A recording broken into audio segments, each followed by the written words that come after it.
tua vita è un inverno e migrante sarà.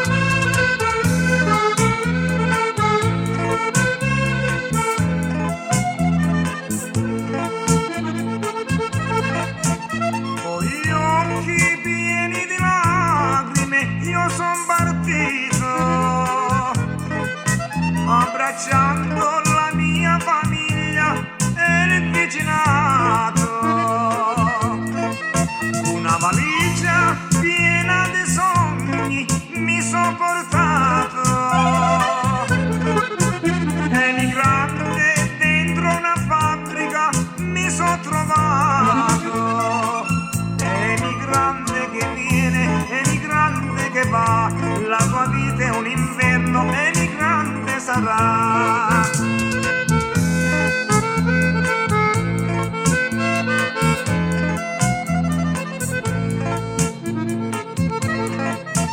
Lavorando di giorno e di notte con sudore,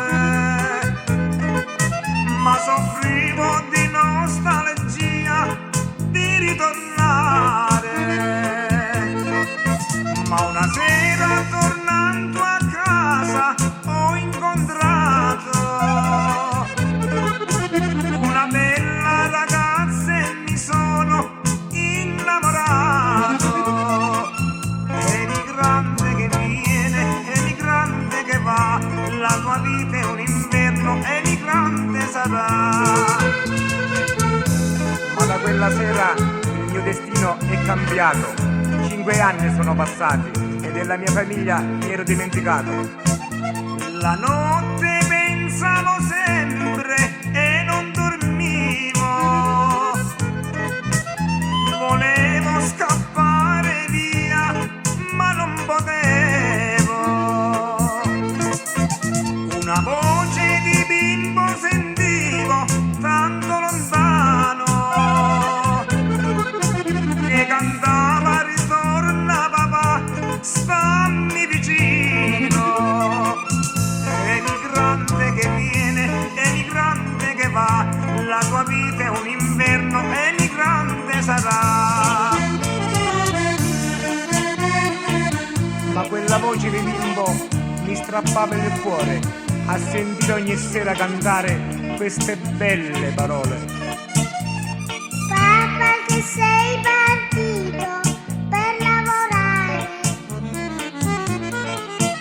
5 anni sono già passati senza tornare. La mia mamma tu hai lasciato senza dolore, e un figlio che ti vuol bene con tanto amore.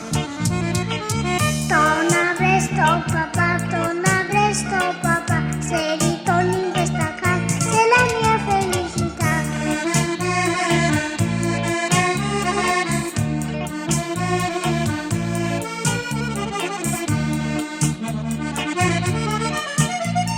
Papà ritorna presto che sto soffrendo, perché ti voglio bene ma tanto tanto. Per te la mamma mia non ha più pace, ma se ritorni tu siamo felici. Torna presto papà, se ritorni in questa casa sei la mia felicità. Pronto, chi parla? Sei tu Alessandro? Sì, ma tu chi sei? Sono tuo papà. Papà mio, dove sei? Torna presto. Ascolta figlio mio queste parole, dilli alla mamma che ti voglio bene, ti chiedo perdono se vi ho fatto male, la lontananza questo ci fa fare. Stai contento figlio mio, tesoruccio di papà, che domani a casa tua Stai contento figlio mio, tesoruccio di papà, che domani a casa tua torna la felicità.